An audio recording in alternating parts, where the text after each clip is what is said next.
तो ये जाने ते कछु चीज़ें पापी, नाफ न पावें जन परितापी। इन्हें जान लेने से, समझ लेने से ये कुछ कमज़ोर हो जाया करते हैं, इनका नाश कभी भी नहीं होता। हम लोग भी वहाँ गए हैं उस सीट पर, हिम्मत नहीं पड़ी सीट पर बैठने की, तब उतर के नीचे आ गए तो उनके चरणों में राधा रानी के लेट गए। हम ब्रह्माष्टमी की सीट बहुत बड़ी सीट है, उस पर हर व्यक्ति बैठने की साहस नहीं कर सकता। हम लोग वहां तक पहुंचे हैं। तो देखो, अब हम तुम्हें दिखा देते हैं थोड़ा। रामायण में कहा गया, सिया राम मैं सब जग जानी, करूं प्रणाम। कैसे सिया राम को आप जानते हैं?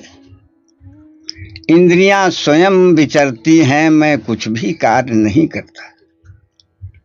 काफी उपदेश किया इसके ऊपर, सारी पब्लिक उठ के चली गई, कथा समाप्त हो गई, मैं बैठा था। उन्होंने कहा, क्यों स्वामी जी, सब दुनिया तो लेके चली गई, आपको कुछ नहीं मिला?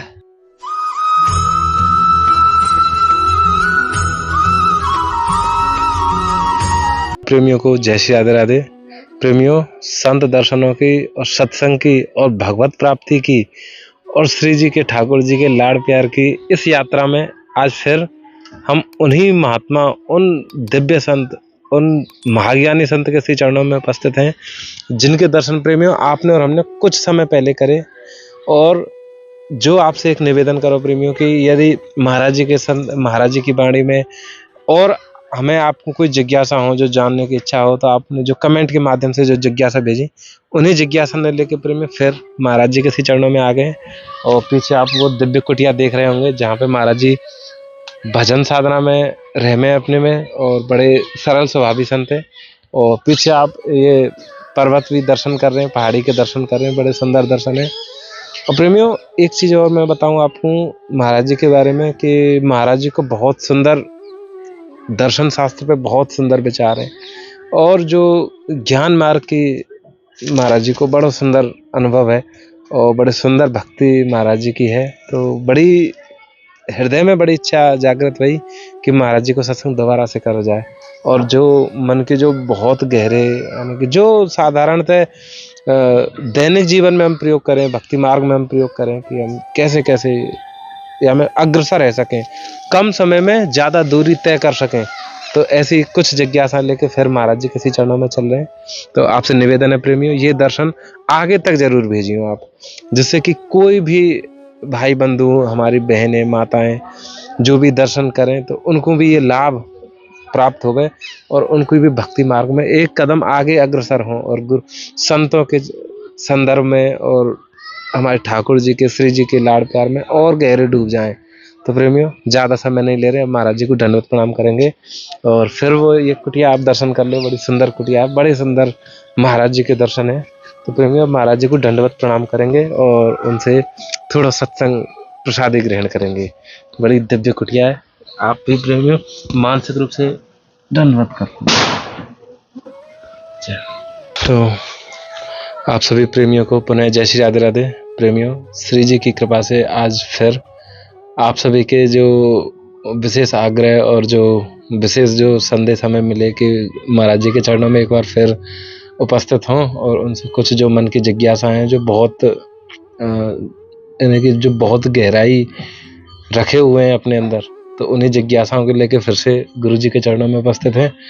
और प्रेमियों, आपसे निवेदन है कि आप ये सत्संग फिर से पूरा सुने और फिर जैसे भी आपकी जो भी जिज्ञासाएं हों, फिर से उन्हें ऐसे ही कमेंट के माध्यम से भेजें और उन्हें फिर से गुरु जी के चरणों में रखेंगे। और ऐसे ही ये जो ज्ञान मार्ग के रास्ते से भगवत प्राप्ति की ओर हम और आप ऐसे ही बढ़ते रहें और साथ में गुरु जी को मार्गदर्शन मिलेगा। गुरु जी, जय श्री राधे राधे। दंडवत प्रणाम गुरु जी। गुरु जी, बड़ी श्री जी की कृपा है और बड़ा अनुग्रह है आपको कि जो पिछली बार आपके दर्शन करे और जो सत्संग आपके श्री मुख से भयो तो वहाँ से बहुत आनंद आया। अच्छा। और जिन भी जनों ने, भक्तजनों ने, जो सत्संग प्रेमी है, उन्होंने जो आपकी वाणी सुनी तो वहाँ से उनके मन में भी जिज्ञासा उठी कि गुरु जी के श्री मुख से कुछ हमें भी अपने लिए जानना चाहिए कि कैसे कैसे भक्ति में आगे बढ़ो जाए। तो एक बंधु हैं, उन्होंने एक अपने मन की जिज्ञासा रखी कि उन्होंने कही कि, और हाँ ये बालक जी गुरु बालक जी, ये से हाँ ये फल हैं, ये आपके लिए स्वीकार कर लीजिए। जय हो। तो गुरु जी, उनकी जिज्ञासा यही कि जैसे हम साधारणतः भक्ति मार्ग में आने के लिए एक शब्द प्रयोग होवे कि आत्मज्ञान जानो, कि आत्मज्ञान प्राप्त करो। तो गुरु जी हमें आज यही बताओ कि दरअसल आत्मज्ञान है क्या है और ये प्राप्त कैसे करो जा सके।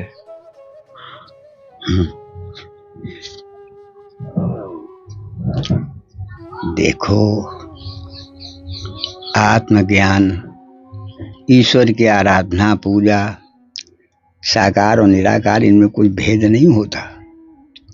कहीं से जाइए आप। एक सज्जन हमें मिले इलाहाबाद कुंभ में जी। उन्हें जमुना पार जाना था, नावें बहुत सी लगी थी। उन्होंने कहा, स्वामी जी हम किस नाव से पार जाएं? तो हमें हंसी आ गई। क्यों हंसे स्वामी जी? अरे हमने भैया जितनी नावें लगी हैं ये सब पारे ले जाती, किसी एक नाव पे बैठ लीजिए पार हो जाए। इसी प्रकार ये काम है। ईश्वर चाहे साकार, राम कृष्ण शिव, आत्मा परमात्मा, ये सब एक ही बात, एक ही तत्व के ये सब नाम हैं। किसी भी नाम को, किसी भी रूप को पकड़ के आप परमात्मा की प्राप्ति कर सकते हैं, इसमें कोई भेद नहीं है। क्यों? ठीक है, हम नहीं जानते हम क्या कर रहे हैं, किंतु हमारे अंदर ईश्वर के प्रति प्रेम है, स्नेह है, तो वो परमपिता परमात्मा जिसके चारों तरफ आंखें हैं, सर्वव्यापी है, वो तो जानता है कि आप किसकी भक्ति कर रहे हैं। जी। किसी की भी भक्ति करिए आप, किंतु यदि आपका परमात्मा निवेदन है तो ईश्वर जानते हैं कि आप किसका निवेदन कर रहे हैं। कारण वो बाहर नहीं, वो तो अंदर ही आपके बैठा है। राजा बलि और राजा इंद्र एक संत की सेवा की 10 साल। जब उनके पट खुले, क्या जिज्ञासा है भक्तों? इंद्र ने कहा, भगवान हम ये जानना चाहते हैं कि ब्रह्म क्या है, वो तत्व क्या है, कहाँ रहता है, कैसे हम उसको जाने, कैसे समझें। यही सवाल बाली ने किया। तो उन्होंने कहा कि देखो, ये जो आंखों के पीछे से झांक रहा है यही ब्रह्म है, यही वो ईश्वर। दोनों चले आए। राजा बलि अपनी पत्नी ने पूछा उनकी क्या पाया, तो उन्होंने कहा, बैठो मैं बताऊं। ये जो तुम्हारी आंखों के पीछे से झांक रहा है यही ब्रह्म है, ऐसा बताया गया हमें। राजा महाराजा है, उनके आंखें साफ हैं। राजा बल ने उनकी आंखों में देखा तो उनको अपना ही चित्र दिखाई दिया। अरे बोले, हम ब्रह्मास्म, वो तो ब्रह्म मैं ही हूं। राजा इंद्र ने भी इसी प्रकार का किया। देखिए, ये कथानक जो होते हैं हमें शिक्षा देने के लिए होते हैं। उन्होंने भी अपने को देखा, उनकी आंखों में, उन्होंने कहा, ये मैं ही ब्रह्म। अगर मैं ब्रह्म होता तो फिर जिज्ञासा लेकर जगह जगह क्यों भटकता घूमता हूं? मैं तो इंद्र हूं, देव हूं, किंतु उस परम शक्ति को मैं नहीं जानता, इसीलिए मैं संतों के पास जाता हूं। अगर मैं ब्रह्म होता, उनको फिर शंका, वो फिर ऋषि के पास गए हैं इसका उपदेश लेने। बड़ा कथानक है। तो देखो, ये आंखों के पीछे से कौन झांक रहा है? देखो, हृदय में पहचानने को बतलाया गया है। क्यों? हृदय में एक ये धुक धुक जो चलती है, यही वो शक्ति है जो सारे शरीर का संचालन करती है। जो ब्रह्मांडे सो पिंडे, जो पिंड में है वही ब्रह्मांड में, जो ब्रह्मांड में वही पिंड में। इससे पिंड की ही तुलना ब्रह्मांड से की जाती है। अब बात रही कि शास्त्र है देखो बहुत विकराल है। ये मनीषी लोग हैं, ये अपने अपने हिसाब से इसको बतलाते हैं। अब ये गर्दन के ऊपर जो ये है ब्रह्मांड, इसी में आत्मा का निवास है। देखो गीता में बतलाया गया है, यतंतो योगिनिश्चैनम परमात्मन्वय स्थितम यतंतो अप्रकटात्मानम नैनम पश्यन्त चेतसा। यत्न करने वाले योगी जन अपने हृदय में स्थित उस परम ब्रह्म परमात्मा का साक्षात दर्शन करते हैं, अपरोक्ष दर्शन करते हैं, परोक्ष नहीं अपरोक्ष दर्शन करते हैं। और बिना यत्न वाले योगी जन अपनी मनमानी से जो योग किया करते हैं उनको कुछ नहीं मिलता। तो देखो अब हम तुम्हें दिखा देते हैं थोड़ा। रामायण में कहा गया सिया राम मैं सब जग जानी करूं प्रणाम। कैसे सिया राम को आप जानते हैं? व्यास लोगों से पूछा गया तो बताते हैं स्त्री को सीता समझो, पुरुष को राम समझो। ठीक है, वो भी तुम्हारा कथन ठीक है। इस प्रकार से यदि आपकी दृष्टि बन जाती है तो भी अच्छी बात।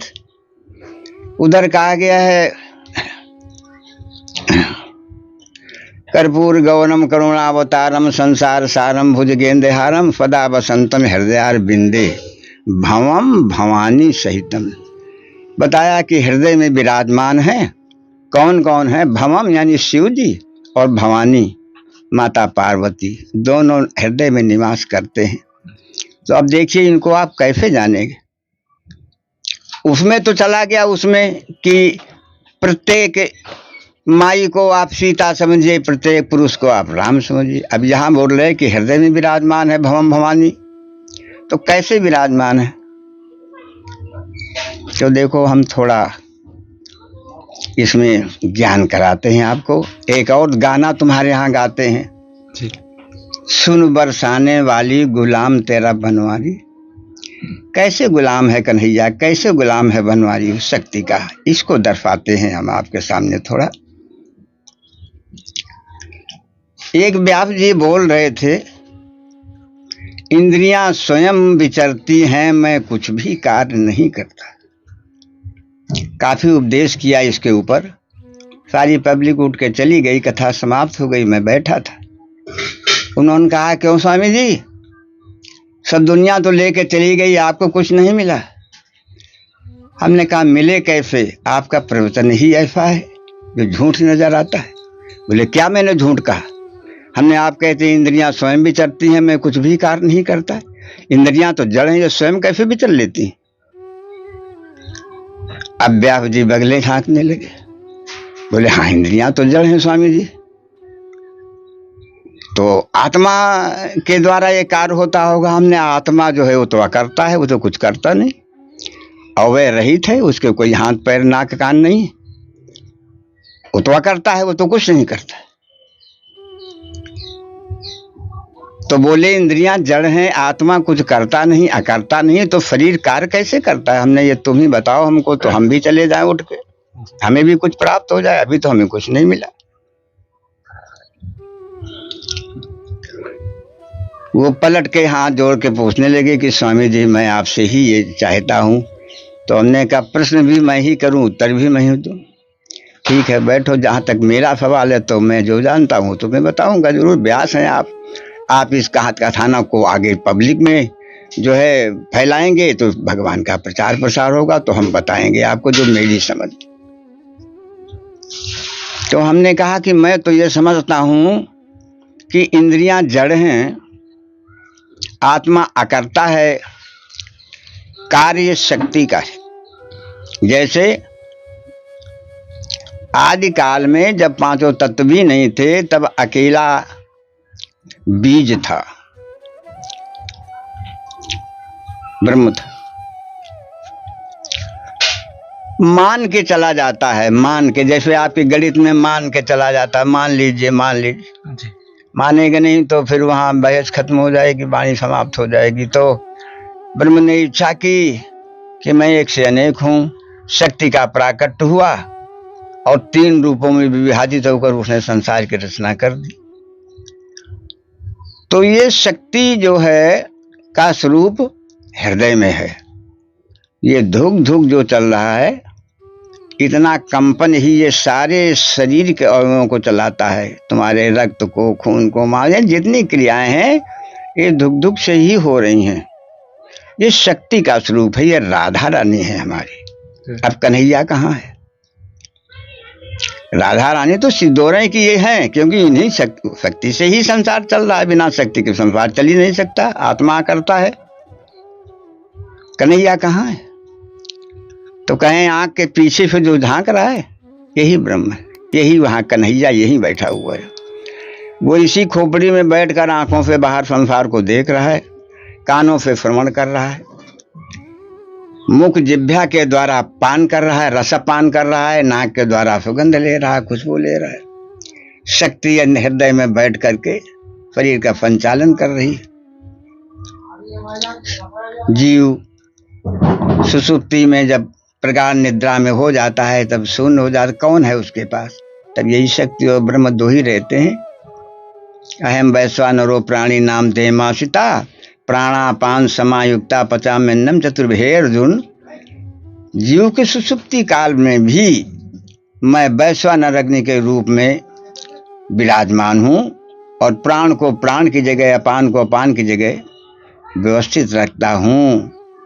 जितना भी कार्य है ये दोनों करते रहते। तो शक्ति के द्वारा शरीर संचालित है, आत्मा ब्रह्मांड में है, यह करता है। इंद्रियां जड़ हैं, शक्ति के द्वारा ये सब सुशोभित हैं। प्रमाण के लिए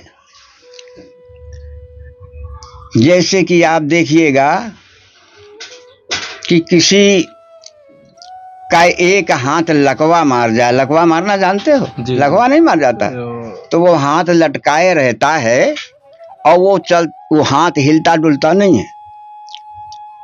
किंतु हाथ हिलता डुलता नहीं है,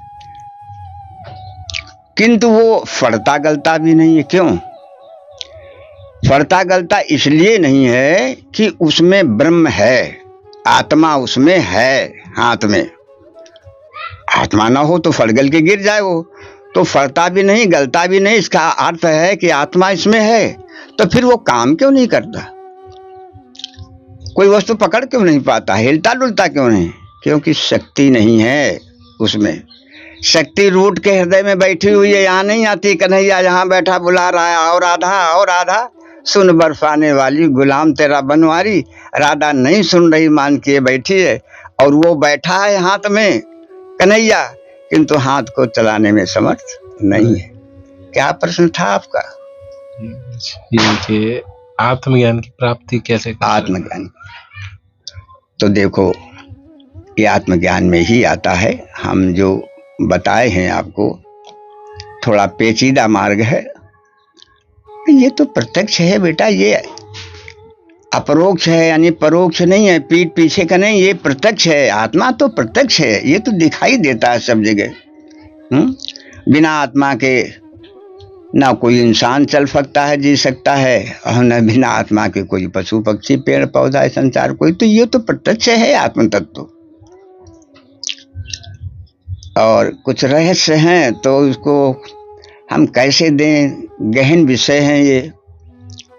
गहन में जाएंगे तो समझ में जनता की नहीं आएगा। तो देखो थोड़ा सा तो बता ही दें। हमारे कपिल मुनि जी हुए हैं, भगवान का अवतार, इनको भी बताया गया है कपिल देव को। इन्होंने सांख्य शास्त्र के द्वारा शरीर में खूब खोज कर डाली है। सारे पदार्थ जड़ मिले, केवल एक आत्म तत्व है, वही चेतन अवस्था को प्राप्त मिला उनको। और फिर आत्मा का फजाती इसमें खोज की कि आत्मा के बराबर का और कोई तत्व है कहीं? तो तीनों लोकों में खोज डाला, कहीं भी आत्मा के बराबर का तत्व नहीं मिला। तब उन्होंने सांख्य शास्त्र में लिख दिया,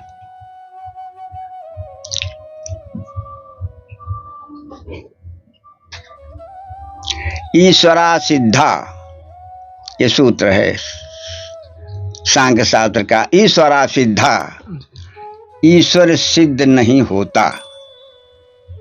इसी के लिखते ही बहुत लोगों ने उनको काफिर करार दिया, कपिल जी को नास्तिक करार दिया, बोले ये नास्तिक हैं, ये ईश्वर को नहीं मानते। जबकि ऐसा भेद नहीं, उनका कहना यही था कि आत्म तत्व के बराबर का ज्ञान कहीं भी दिखाई नहीं देता। इसलिए उन्होंने ऋचा सूत्र लिखा, ईश्वरा सिद्धा, आत्मा के सिवा अन्य कोई ईश्वर सिद्ध नहीं होता। तो देखो बेटा, ये गहन विषय है। आत्म तत्व के बारे में अगर वो करोगे तो बहुत विषय गहन हो जाएगा। तो इसको तो अपरोक्त ही समझ लेना चाहिए, तो दिखाई ही देता है। और भगवान का अवतार जो होता है ये आत्मदेव ही हैं, जो हमारे कृष्ण के रूप में प्रकट होते हैं, राम के रूप में प्रकट होते हैं, आकर अपने भक्तों के लिए चरित्र करते हैं। अब इनके चरित्र ना होते तो हम लोग किसके गीत गाते? राजाओं महाराजाओं के गीत गाते, पशु पक्षियों के गीत गाते। जैसे उनमें देखो वो हातिम ताई, फलाने टाई ठिकाने, सीरी फरियाल, लैला, ये सब करते हम लोग।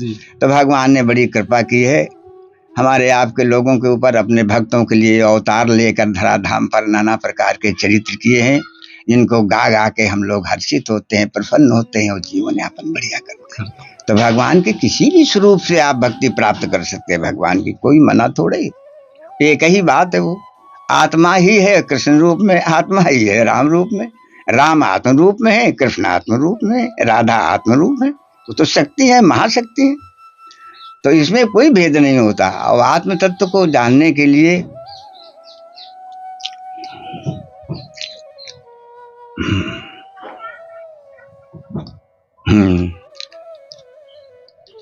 कहाँ पे कहाँ बुद्धि चली जाती है बेटा, नहीं रहती याद। हमको क्या करें, ये तो विषय बड़ा तगड़ा पड़ जाएगा।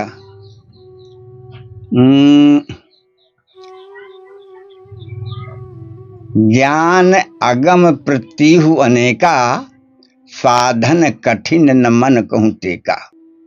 तुलसीदास जी ज्ञान को अगम बतला रहे। क्या ज्ञानी नहीं थे तुलसीदास जी?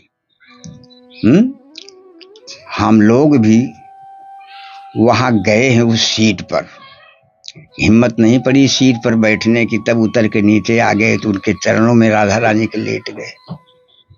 हम ब्रह्माष्टमी की सीट बहुत बड़ी सीट है, उस पर हर व्यक्ति बैठने की साहस नहीं कर सकता। हम लोग वहां तक पहुंचे हैं, बैठने की हिम्मत नहीं हुई ना, उतर आए नीचे, राधा रानी के चरणों में लेट गए कि गुजर यहाँ होगी। वो बहुत कठिन मार्ग है। इसी से तुलसीदास जी, अब तुलसीदास तरीके महापुरुष, देखो वो सीट पर उस पर नहीं बैठे, हम आम ब्रह्मास्त्र वाली पर, वो भी अपना भक्ति में उतर आए। तो भक्ति कहो ज्ञान सिद्धांत बुझाई, सुनो भगत मन की प्रभुताई। वो ज्ञान दीपक है, ज्ञान का दीपक जला लेने के बाद भी माया रूपी हवाओं में बुझ सकता है, बुझ जाते हैं। उसका रख पाना बहुत कठिन है। आंधी और तूफान, काम रूपी तूफान जब आते हैं तो बड़े बड़े वृक्ष धाराशायी हो जाते हैं। और ये क्या है? भक्ति मणि की, ये मणि है, ये नहीं बुझती। इसलिए भक्ति श्रेष्ठ है, भक्ति में ही पदार्पण करना चाहिए। बड़े बड़े मनीषी हमारे ऊपर से उतर के नीचे आ रहे हैं, भगवान के चरणों में अपने मस्तक को डाल रहे हैं। इस प्रकार से बड़ी कृपा महाराज जी। महाराज श्री राधा, श्री राधे राधे। महाराज जी बड़ी कृपा। जय।